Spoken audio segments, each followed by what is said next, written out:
Uyg'urlarning ichinishliq taqdiri, mashaqqatlik o'tmishning guvohchisi G'ulji yo'li. Bu yo'lda ulug' ko'sh-ko'shlarning beshida bo'lgan Seyit Muhammad Qoshi, Bilal Nazim, Alaxon Sultan qatoliq buyuk zotlarning izi qolgan. Şunlaşqa G'ulji yo'li biz uchun tabarruk ham muqaddas.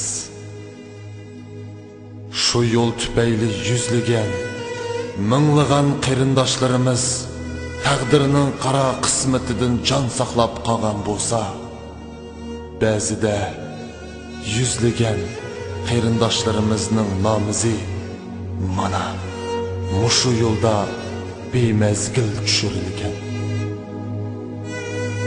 Bugunmi uning Almuta Yarkent aralig'ida o'tmishning sadosi kelgandek pat-pat fajialar yuz berib turdi.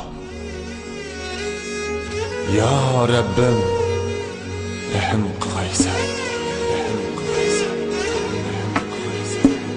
Chiqdim bugun safarga, tirikchilikda yang turib, qaldi ketgan yo'lingga ata-onang telmirib, ko'zlariga yosh ilib, suyguning tanha qoldi, qo'llarini shiltib, o'g'il qizing muqoldi.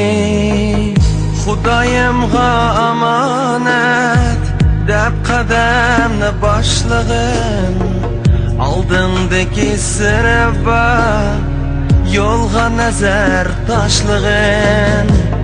Bu yo'llar uzun yo'llar, bu yo'lda o'lim to'la. Atam qachon kelur deb kutar sabiy bolalar.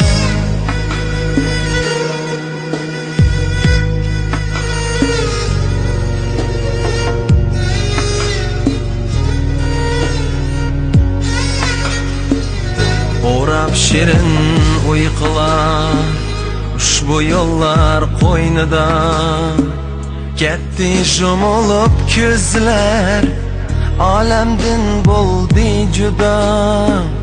Shum ajal ilib ketdi, dillarni vayron etdi, kuyimchan ham qadirdan azizlar o'lib ketdi. Ah jafokash musofir, birni ishki etelmay, ne düşürdün tentirep, texi uyga yetelmay. Dua qilib so'rayli Allohdan amonlikni, yo'l düşürgen musofir ko'rmason yomonlikni.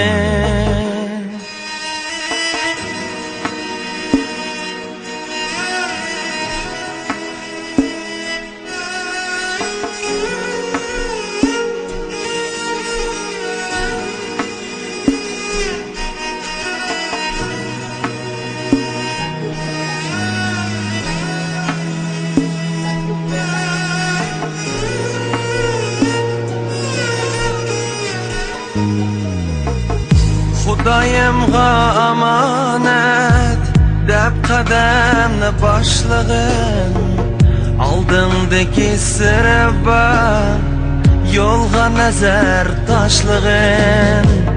Bu yo'llar uzun yo'llar, bu yo'lda o'lim to'la. Atam qachon kelur deb kutar sabiy bolalar. Ma'lum ulug' hey Allah, dua qilib so'rayman, yo'ldagi musofirning omonligini tilayman. Amin.